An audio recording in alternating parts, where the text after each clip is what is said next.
Distinguished guests, with immense pride, I present to you the Honorable Prime Minister of India, Shri Narendra Modi ji.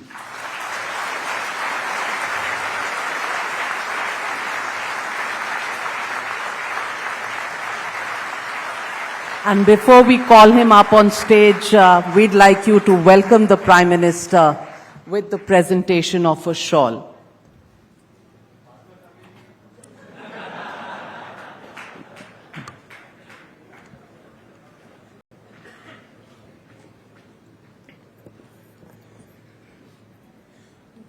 क्यों विनीत जी, आप मैदान छोड़ रहे हैं?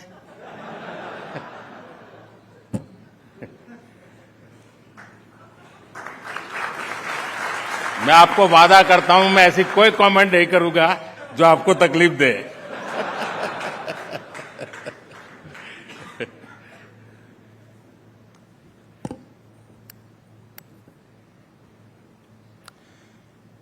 Guyana के पीएम श्रीमान मार्क फिलिप्स जी,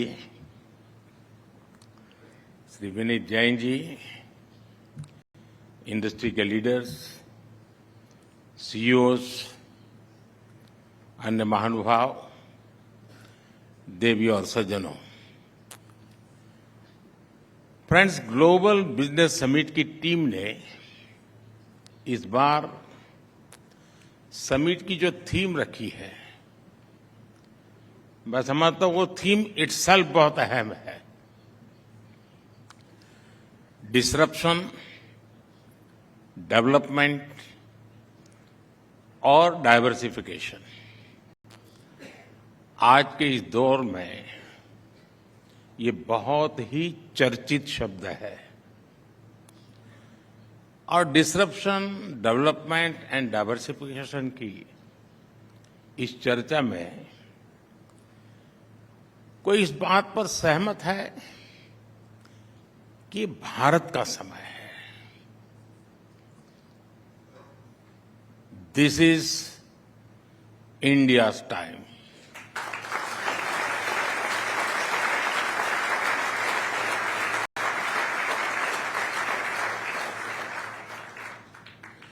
और पूरे विश्व का भारत पर ये विश्वास लगातार बढ़ रहा है। हमने अभी दावोस में, यानी एक प्रकार का वो इस प्रकार के लोगों का कुंभ मेला होता है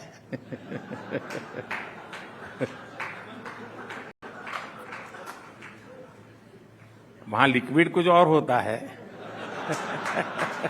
गंगा जल नहीं होता है वहां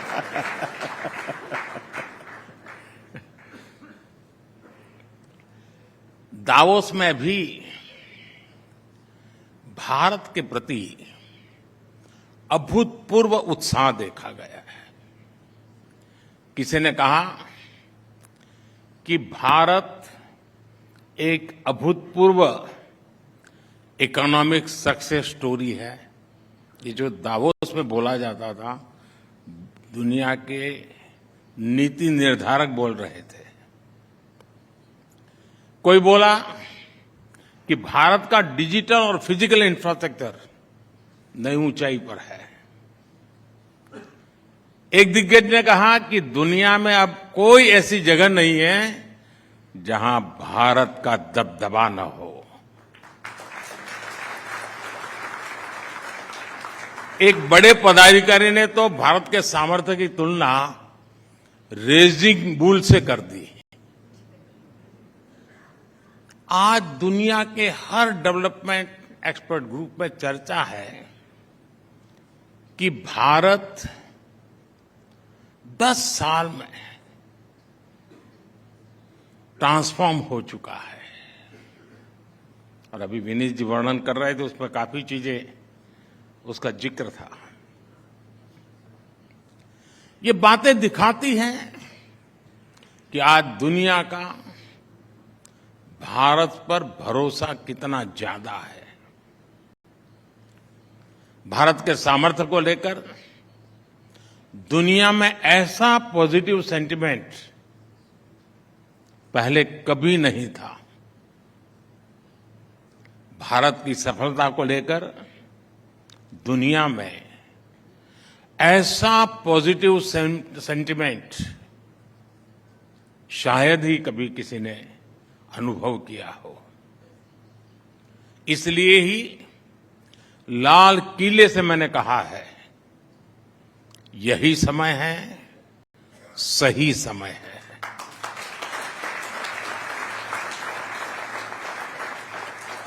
फ्रेंड, किसी भी देश की डेवलपमेंट जर्नी में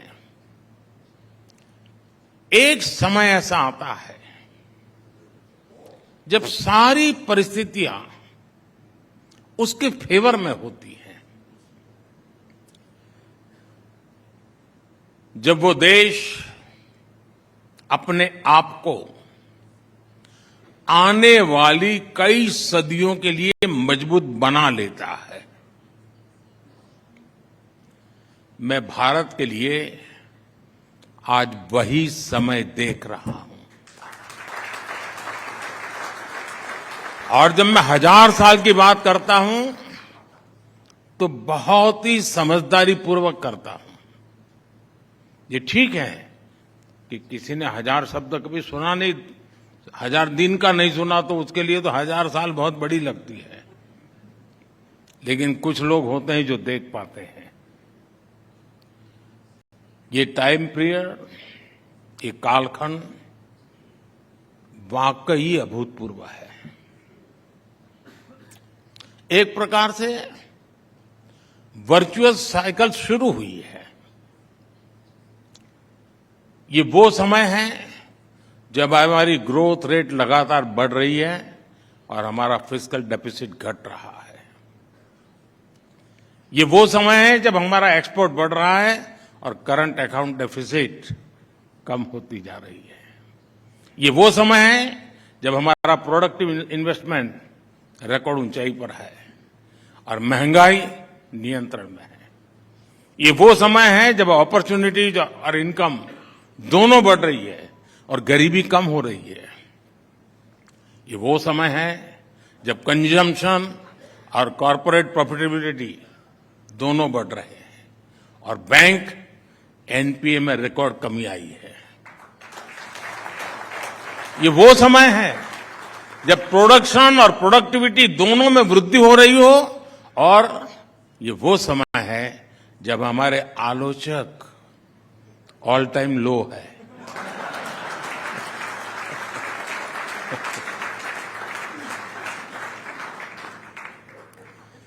फ्रेंड्स, इस बार हमारे अंतरिम बजट को भी एक्सपर्ट्स और मीडिया के हमारे मित्रों की खूब प्रशंसा मिली है। कई सारे एनालिस्ट ने भी इसकी प्रशंसा करते हुए कहा है कि ये लोक लुभावन बजट नहीं है। मेरे तारीफ का एक कारण ये भी है। मैं उन्हें इस समीक्षा के लिए धन्यवाद देता हूं, लेकिन मैं उनके आकलन में कुछ और बातें भी जोड़ना चाहता हूं। कुछ मूल बातों की तरफ ध्यान आकर्षित करना चाहता हूं।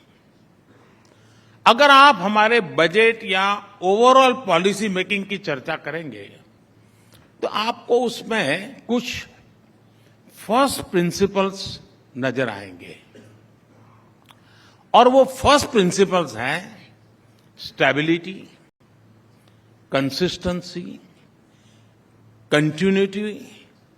ये बजट भी उसी का एक्सटेंशन है। फ्रेंड्स, जब किसी को परखना हो तो उसे किसी मुश्किल या चुनौती के समय में ही परखा जा सकता है। कोरोना महामारी और उसके बाद का पूरा कालखंड भी पूरे विश्व में सरकारों के लिए एक बड़ी परीक्षा बनकर आया था। किसी को कोई अंदाज नहीं था कि हेल्थ और इकोनॉमी की इस दोहरी चुनौती से निपटा कैसे जाए। इस दौरान भारत ने सबसे वो दिन याद कीजिए आप, लगातार टीवी पे आकर के देश के साथ संवाद करता था और उस संकट की घड़ी में सीना तान करके देशवासियों के सामने हर पल खड़ा रहा था। और उस समय प्रारंभिक दिनों में मैंने कहा था और मैंने जान बचाने को प्राथमिकता दी थी और हमने कहा जान है तो जहान है। आपको याद होगा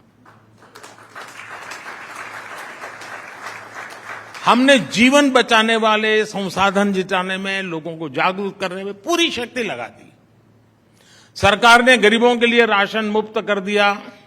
हमने मेड इन इंडिया वैक्सीन पर फोकस किया। हमने ये भी सुनिश्चित किया कि तेजी से हर भारतीय तक ये वैक्सीन पहुंचे। जैसे ही इस अभियान ने गति पकड़ी, हमने कहा जान भी है, जहान भी है। हमने स्वास्थ्य और आजीविका दोनों ही डिमांड को एड्रेस किया। सरकार ने महिलाओं के बैंक खातों में सीधे पैसे भेजे। हमने रेहड़ी पटरी वालों, छोटे उद्योगपतियों को आर्थिक मदद दी। हमने खेती किसानी में दिक्कत ना आए, इसके लिए सारे उपाय किए। हमने आपदा को अवसर में बदलने का संकल्प लिया। मीडिया जगत के मेरे साथी उस समय के न्यूज़पेपर्स निकाल के देख सकते हैं। उस समय बड़े बड़े एक्सपर्ट्स की यही राय थी कि मनी प्रिंट करो, नोट छापो, ताकि डिमांड बढ़े और बिग बिजनेस को मदद दो।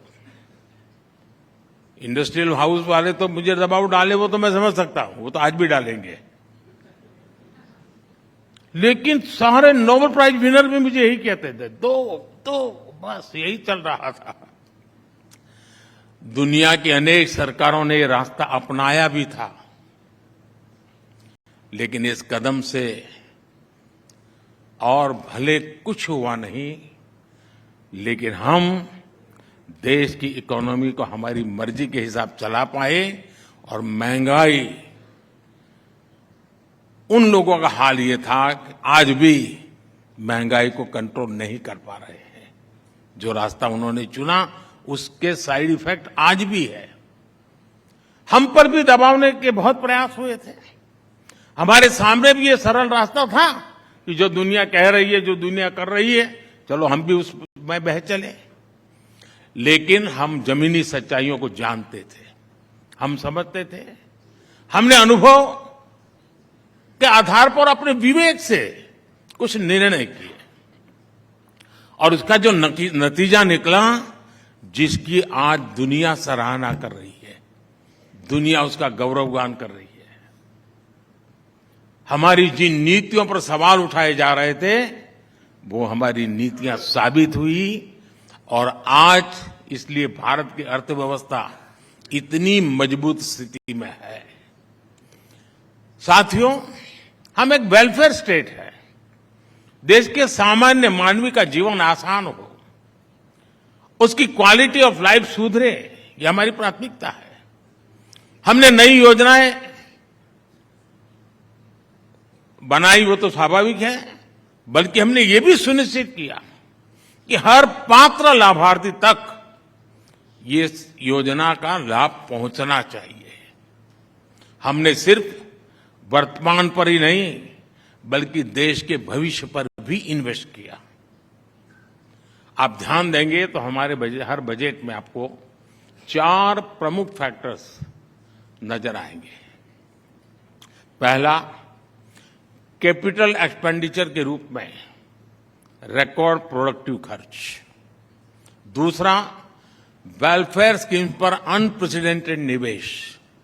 तीसरा, वेस्टफुल एक्सपेंडिचर पर कंट्रोल। और चौथा, फाइनेंशियल डिसिप्लिन। इन 4 बातों को आपने बराबर देखा होगा। हमने इन चारों विषयों में संतुलन बिठाया और चारों विषयों में ही तय लक्ष्य प्राप्त करके दिखाए। आज कुछ लोग हमसे पूछते हैं, ये काम हमने किया कैसे? इसके कई तरीके से मैं जवाब दे सकता हूं और उनमें से एक अहम तरीका रहा है money saved is money earn का मंत्र।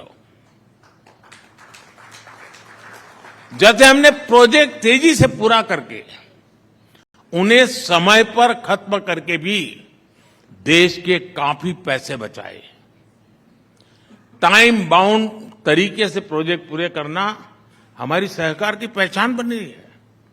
मैं एक उदाहरण देता हूं। ईस्टर्न डेडिकेटेड फ्रेट कॉरिडोर 2008 में शुरू हुआ था। अगर पहले की सरकार ने तेजी से काम किया होता तो उसकी लागत 16,500 करोड़ रुपए होती। लेकिन ये पूरा हुआ पिछले साल, तब तक इसकी लागत बढ़कर 50,000 करोड़ रुपए से ज्यादा हो गई। इसी तरह आप असम के बोगी ब्रिज को भी जानते हैं।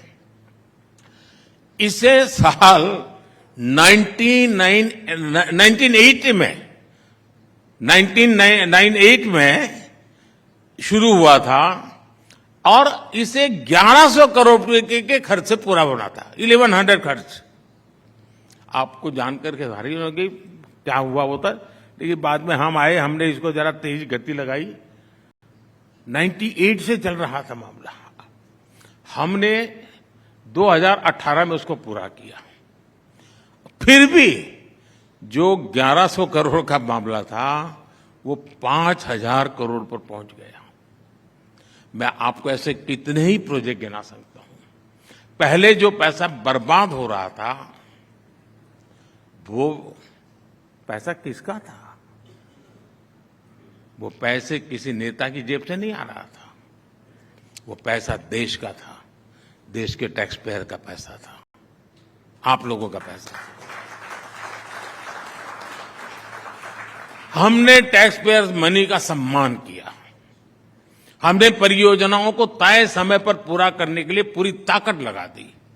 आप देखिए, नए संसद भवन का निर्माण कितनी तेजी से हुआ। कर्तव्य पथ हो, मुंबई का अटल सेतु हो, इनके निर्माण की गति देश ने देखी है।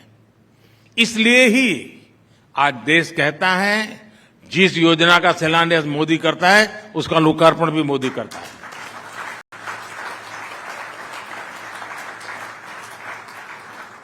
साथियों, हमारी सरकार ने व्यवस्था में पारदर्शिता लाकर टेक्नोलॉजी का इस्तेमाल करके भी देश के पैसे बचाए हैं। आप कल्पना कर सकते हैं, हमारे यहां कांग्रेस सरकार के समय से कागजों में, आप ये सुनकर के हैरान हो जाओगे, कागजों में 10 करोड़ ऐसे नाम चले आ रहे थे जो फर्जी लाभार्थी थे। ऐसे लाभार्थी जिनका जन्म नहीं हुआ था, ऐसे विधवाएं थी जो बेटी के भी पैदा ही नहीं हुई थी। 10 करोड़। हमने ऐसे 10 करोड़ फर्जी नामों को कागजों से हटाया।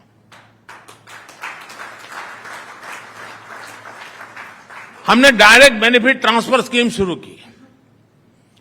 हमने पैसे की लीकेज रोकी। एक प्रधानमंत्री कह के गए थे 1 रुपया निकलता है तो 15 पैसा पहुंचता है। हमने डायरेक्ट ट्रांसफर किए, 1 रुपया निकलता है 100 पैसे पहुंचते हैं, 99 भी नहीं। ये डायरेक्ट बेनिफिट ट्रांसफर स्कीम का परिणाम ये हुआ है, देश के करीब 3 लाख करोड़ रुपए गलत हाथों में जाने से बचे हैं। हमारी सरकार ने, सरकार को जी चीजें परचेज करनी होती हैं उसमें ट्रांसपेरेंसी लाने के लिए जेम एक पोर्टल शुरू किया, GEM। उससे हमने समय तो बचाया है, क्वालिटी इंप्रूव हुई है, बहुत सारे लोग सप्लायर बन चुके हैं और उसमें सरकार की करीब 65,000 करोड़ रुपए की बचत हुई है। 65,000 करोड़ का सेविंग। ऑयल प्रोक्योरमेंट का डाइवर्सिफिकेशन हमने किया और उसके कारण 25,000 करोड़ रुपए बचे हैं। ये आपको भी इसका लाभ मिल रहा है, डे टू डे मिल रहा है। पिछले एक साल में सिर्फ पेट्रोल में इथेनॉल ब्लेंडिंग करके भी हमने 24,000 करोड़ रुपए बचाए हैं।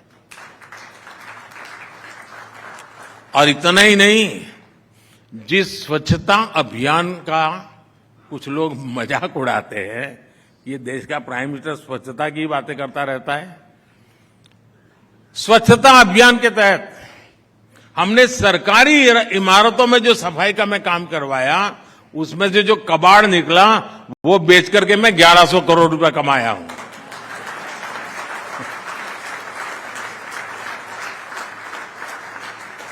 और साथियों, हमने अपनी योजनाओं को भी ऐसे बनाया कि देश के नागरिकों के पैसे बचे।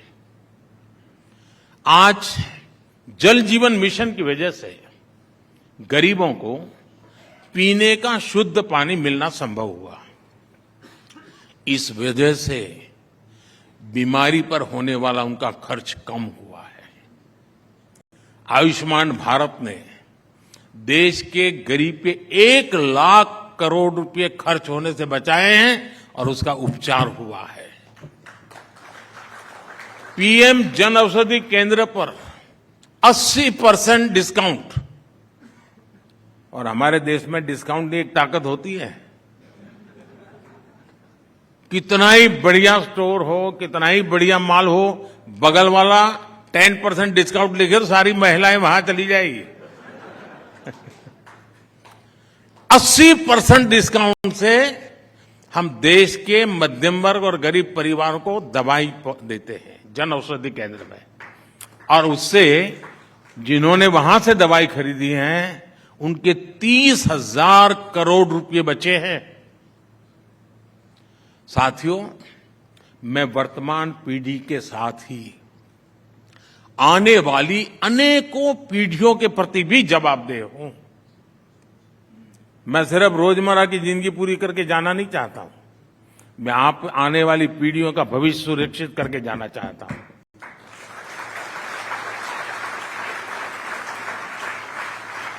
साथियों, खजाना खाली करके 4 वोट ज्यादा पा लेने की राजनीति से मैं कोसों दूर रहता हूं। और इसलिए हमने नीतियों में, निर्णयों में वित्तीय प्रबंधन को सर्वोच्च प्राथमिकता दी है। मैं आपको एक छोटा सा उदाहरण दूंगा। बिजली को लेकर कुछ दलों की अप्रोच आपको पता है। वो अप्रोच देश की बिजली व्यवस्था को बर्बादी की तरफ ले जाने वाली है। मेरा तरीका उनसे भिन्न है। आपको पता ही है कि हमारी सरकार 1 करोड़ घरों के लिए रूफटॉप सोलर स्कीम लेकर आई है। इस स्कीम से लोग बिजली पैदा करके अपना बिजली बिल 0 कर सकेंगे और ज्यादा बिजली बेचकर पैसा भी कमाएंगे। हमने सस्ते एलईडी बल्ब देने वाली उजाला योजना चलाकर, हमारे पहले की सरकार थी तब एलईडी बल्ब 400 रुपए में मिलता था। हमें आए तो स्थिति बन गई 40-50 रुपए मिलने लगा, और क्वालिटी सेम, कंपनी सेम।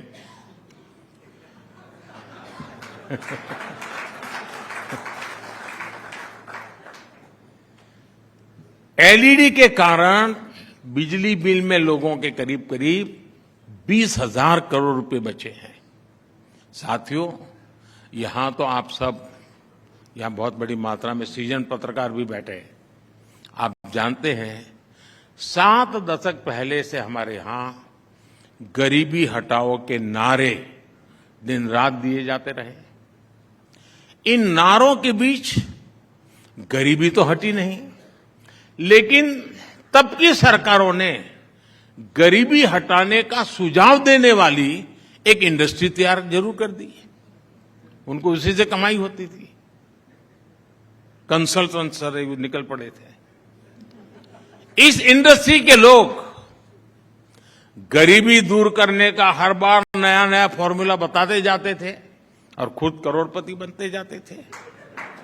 लेकिन देश गरीबी कम नहीं कर पाया।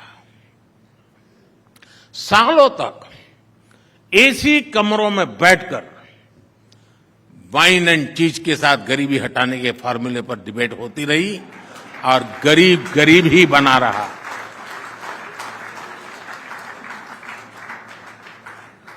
लेकिन 2014 के बाद जब एक गरीब का बेटा प्रधानमंत्री हुआ तो गरीबी के नाम पर चल रही ये इंडस्ट्री ठप हो गई।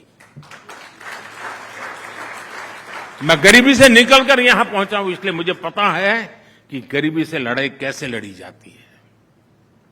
हमारी सरकार ने गरीबी के खिलाफ लड़ाई अभियान शुरू किया, हर दिशा में काम शुरू किया, तो परिणाम यह आया कि पिछले 10 वर्षों में 25 करोड़ लोग गरीबी से बाहर आ गए। ये दिखाता है कि हमारी सरकार की नीतियां सही है, हमारी सरकार की दिशा सही है।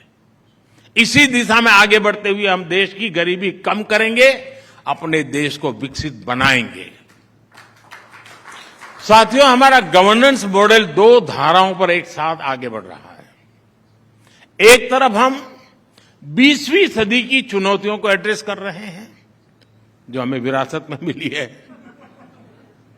और दूसरी तरफ 21वीं सदी के एस्पिरेशंस को पूरा करने में हम जुटे हुए हैं।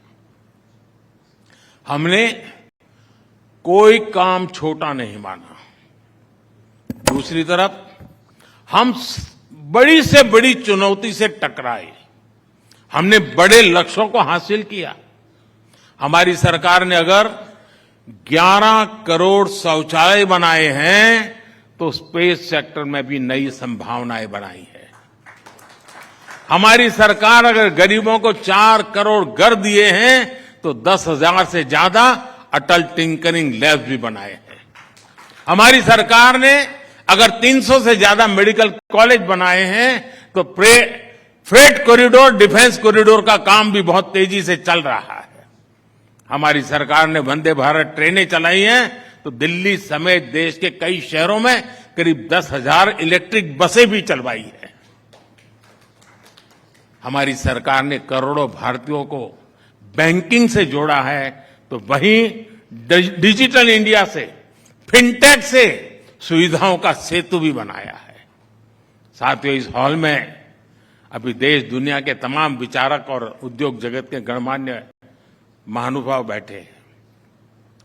आप अपने संस्थान के लिए टारगेट कैसे बनाते हैं? आपके लिए सफलता की परिभाषा क्या है?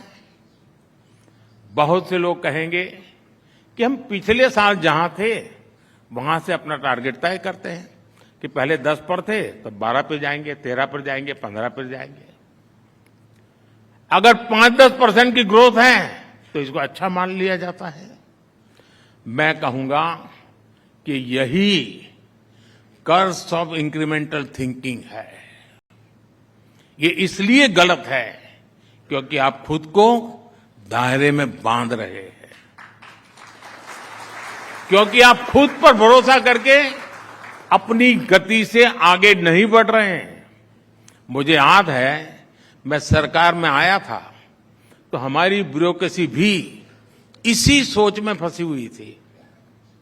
मैंने तय किया कि ब्यूरोक्रेसी को इस सोच से मैं बाहर निकालूंगा, तभी देश उस सोच से बाहर निकल पाएगा।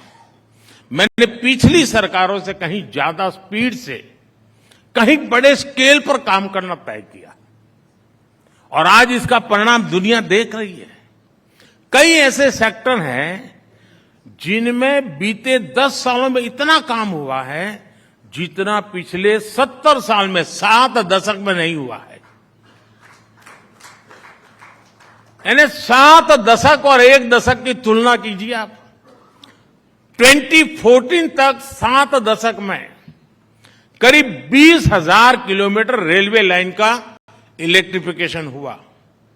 7 दशक में 20,000 किलोमीटर। हमने अपनी सरकार के 10 साल में 40,000 किलोमीटर से ज्यादा रेलवे लाइन का इलेक्ट्रिफिकेशन किया है।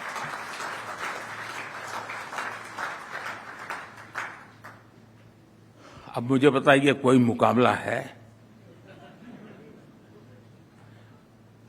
मैं मई महीने की बात नहीं कर रहा हूं।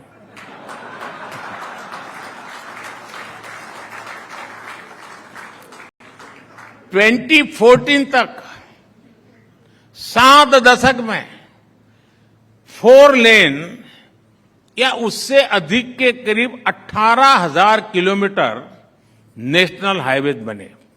18,000। हमने अपनी सरकार के 10 सालों में ऐसे करीब 30,000 किलोमीटर हाईवे बनाए हैं। 70 साल में 18,000 किलोमीटर, 10 साल में 30,000 किलोमीटर। अगर इंक्रीमेंटल सोच के साथ में काम करता तो कहां पहुंचता भाई? साथियों, 2014 तक 7 दशक में भारत में 250 किलोमीटर से भी कम मेट्रो रेल नेटवर्क बना था। बीते 10 सालों में हमने 650 किलोमीटर से ज्यादा का मेट्रो रेल नेटवर्क बनाया है। 2014 तक 7 दशक में भारत में 3.5 करोड़ परिवारों तक नल से जल का कनेक्शन था। 3.5 करोड़। 2019 में हमने जल जीवन मिशन शुरू किया था। बीते 5 साल में ही हमने ग्रामीण इलाकों में 10 करोड़ से अधिक घरों तक नल से जल पहुंचा दिया। साथियों, 2014 के पहले के 10 साल में देश जिन नीतियों पर चला था वो वाकई देश को कंगाली की राह पर लेके जा रही थी। इस बारे में संसद के इसी सेशन में हमने भारत की आर्थिक स्थिति को लेकर के एक व्हाइट पेपर भी रखा है। आज उसकी चर्चा भी चल रही है। और मैं आज जब इतना बड़ा ऑडियंस है तो अपने मन की बात भी बता देता हूं। ये व्हाइट पेपर मैं जो आज लाया हूं ना, वो मैं 2014 में ला सकता था। राजनीतिक स्वार्थ अगर मुझे साधना होता तो वो आंकड़े मैं 10 साल पहले देश के सामने रख देता। लेकिन 2014 में जो चीजें जब मेरे सामने आई, मैं चौंक गया था। अर्थव्यवस्था हर प्रकार से बहुत गंभीर स्थिति में थी। घोटाले और पॉलिसी पैरालिसिस को लेकर पहले ही दुनिया भर के निवेशकों में घोर निराशा व्यापी थी। अगर मैं इन चीजों को उस समय खोल देता, जरा भी एक नया गलत सिग्नल जाता तो शायद देश का विश्वास टूट जाता। लोग मानते डूब गए, अब नहीं बच सकते हैं। जैसे किसी मरीज को पता चले ना कि तुम्हें एक गंभीर बीमारी है तो आधा तो वहीं खत्म हो जाता है। देश का वही हाल हो जाता। पॉलिटिकली मुझे वो सूट करता था, वो सारी चीजें बाहर लाना। राजनीति तो मुझे कहती है वो करो, लेकिन राष्ट्र नीति मुझे वो नहीं करने देती। और इसलिए मैंने राजनीति का रास्ता छोड़ा, राष्ट्र नीति का रास्ता चुना। और पिछले 10 साल में जब सारी स्थितियां मजबूत हुई है, कोई भी हमला झेलने की हमारी ताकत बन चुकी है, तो मुझे लगा कि देश के सामने सत्य मुझे बता देना चाहिए, चीजें खुल करके रख देनी चाहिए। और इसलिए मैंने कल पार्लियामेंट में व्हाइट पेपर पेश किया है। उसको देखोगे तो पता चलेगा हम कहां थे और कितनी बुरी स्थितियों से निकल करके आज हम यहां पहुंचे हैं।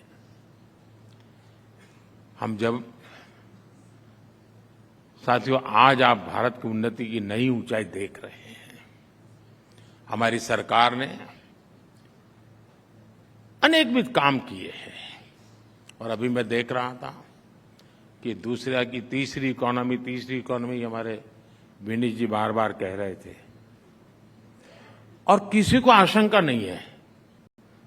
मैं देख रहा था, विनीत जी तो बहुत नम्रता से बोलते हैं, अत्यंत सॉफ्ट स्पोकन है, लेकिन फिर भी आप सब भरोसा करते हैं, हाँ यार हम तीसरे नंबर पर पहुंच जाएंगे। क्यों? बगल में मैं बैठा था।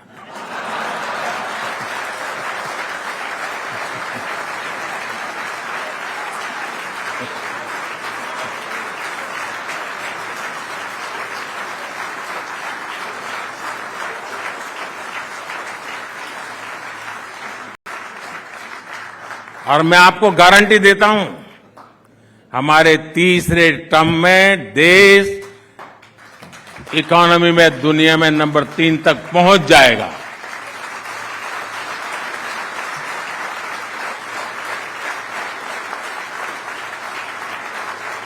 और साथियों, आप ये भी तैयारी रखिए, मैं कोई चीज छिपाता नहीं हूं, हर एक को तैयारी करने का मौका भी देता हूं। लेकिन लोगों को क्या है कि लगता है ये तो पॉलिटिशियन है तो बोलते रहते हैं, लेकिन अब अनुभव मेरा हो गया है आपको, मैं ऐसे ही बोलता नहीं हूं। और इसलिए मैं बताता हूं, तीसरे टर्म में और भी बड़े फैसले होने जा रहे हैं।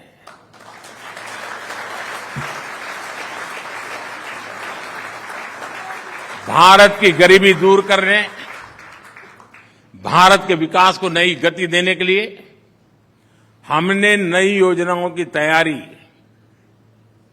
पिछले 1.5 साल से मैं कर रहा हूं, और बहुत एक एक दिशा में कैसे काम करूंगा, कहां ले जाऊंगा, इसका पूरा रोड मैप मैं बना रहा हूं। और करीब करीब 15 लाख से ज्यादा लोगों से मैंने सुझाव लिए हैं, अलग अलग तरीके से 15 लाख से ज्यादा लोगों से उस पर काम करता रहा हूं, जिसकी मैंने कभी प्रेस नोट नहीं दी है, पहली बार बताता हूं। काम चल रहा है और आने वाले 20-30 दिन के अंदर वो फाइनल रूप भी ले लेगा। नया भारत अब ऐसे ही सुपर स्पीड से काम करेगा, और ये मोदी की गारंटी है।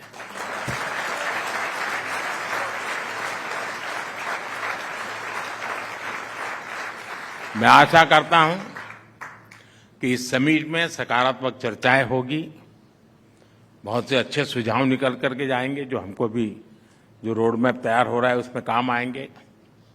एक बार फिर इस आयोजन के लिए मेरी तरफ से ढेर सारी शुभकामनाएं। बहुत बहुत धन्यवाद।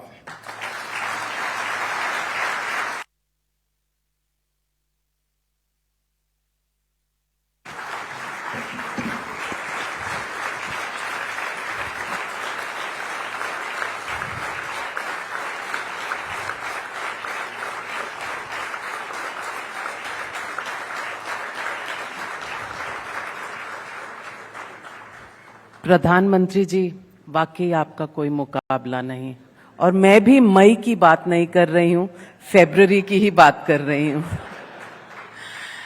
आपने जो रास्ता दिखाया, and ladies and gentleman, saving का रास्ता दिखाया है, लेकिन तालियों की गड़गड़ाहट में कोई सेविंग की जरूरत नहीं है। I think we can give him a big round of applause.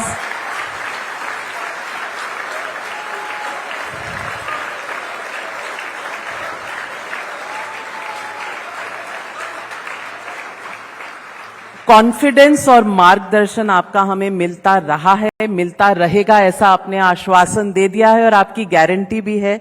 तो हम सब आपको तहे दिल से आपको ऑनर करना चाहते हैं, और मैं रिक्वेस्ट करूंगी हमारे एमडी विनीत जैन जी को कि जो काम पहले होना चाहिए था वो अब हो जाए, क्योंकि स्पीच इतनी बढ़िया थी।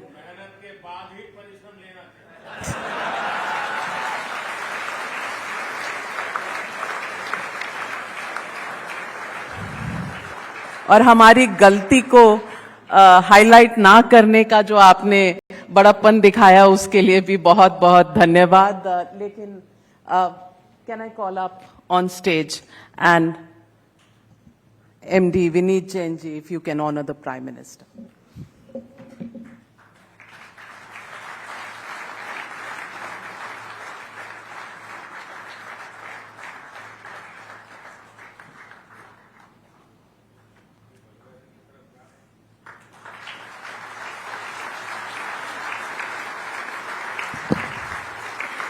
Thank you very much, Honorable Prime Minister. Thank you, Mr. Vineet Jain, MD of Times Group. And thank you, ladies and gentlemen, for that packed house and the huge round of applause for Prime Minister Modi.